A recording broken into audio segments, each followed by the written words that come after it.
Yun, mga tol, ito may pinapunta ulit tayo, no, si ate. May dala siyang 20 pesos na coins, no, mga tol. Ito. Yung lagpas yung kwelyo, no, mga tol. So napili namin siya sa comment section. Kami mag-asawa, no, namimili kami lagi doon sa may comment section, no. Tapos mini-message namin sa aming Facebook page, tapos minsan doon sa Jailan Vlogs, mga tol. Ate, anong pangalan mo? Maribel, Yan, si Ate Maribel, no, mga tol. Saan ka, ma'am? Kalawan. So, layo, no, mga tol. Taga Kalawang si Ma'am Maribel, no. Ang layo.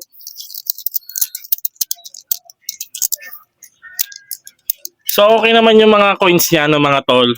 Lagpas naman lahat yung kwelyo, no. So, yun, mga tol, pagka nga pala kayo naglalagay ng inyong mga coins sa comment section, huwag niyong kalimutan mag-like and share ng aking mga video. Kasi baka masayang yung comment nyo, no, tapos hindi naman kayo naka-like and share. Kasi tinitignan namin mag-asawa yan, mga tol. Pag may napili kami, tinitignan namin yung profile kung naka-like and share sa amin. Naka-like and share kayo. Pag hindi, sayang, no, mga tol. Bago kayo i-message namin, kailangan naka-like and share kayo. Tapos dun sa mga fake page na kumakalat, mga tol, mag-iingat kayo, no. Kasi baka mamaya nagme-message yun sa inyo, mga tol, hindi naman kami yun, no. Ang page lang namin, dalawa lang. Balik tayo dito sa coins ni ate. So ate, magkano mabebenta to? Kayo, bahala kayo magpresyo. Hindi ka na magpipresyo, ate. Hindi.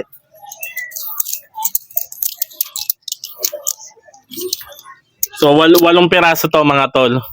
Ayun nga pala, mga tol, yung pagka may mga nakaka-transaction ako na malalayo, tapos pinapadala yung kanilang mga coins, balutin nyo naman ng tela, mga tol, no?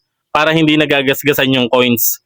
Kasi minsan pinapadala sa bahay namin, basta na lang nakabalot, no, mga tol. Siyempre, for collection to, siyempre, baka magasgas siya, no? Bababa yung price ng coins pagka may gasgas na tsaka may dent. So ito, mga common coins lang to, mga tol. Wala tong added value, no. Binibili ko lang siya, no, mga tol, para tulong na lang din sa mga nabibilan ko. Pero nagko-kolekta tayo ng mga mamahalin din ng mga coins na, mga tol. So ito, babayaran natin to kay ate, 8,000. Okay na, ate? Okay na. Okay na, ate? Oo. So ito, babayaran na natin kay ate, mga tol.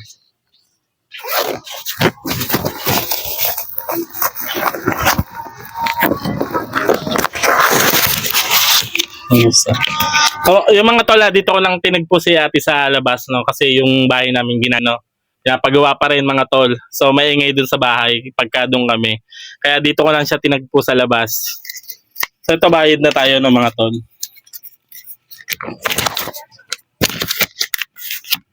Ito yan.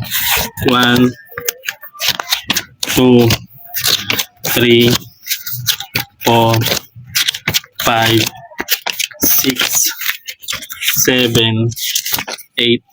So yung mga tol, 8,000 na para kay ate. Salamat to. Maraming salamat to. So yun, mga tol, patuloy kayo mag-like and share ng aking mga video. So yun lang, mga tol.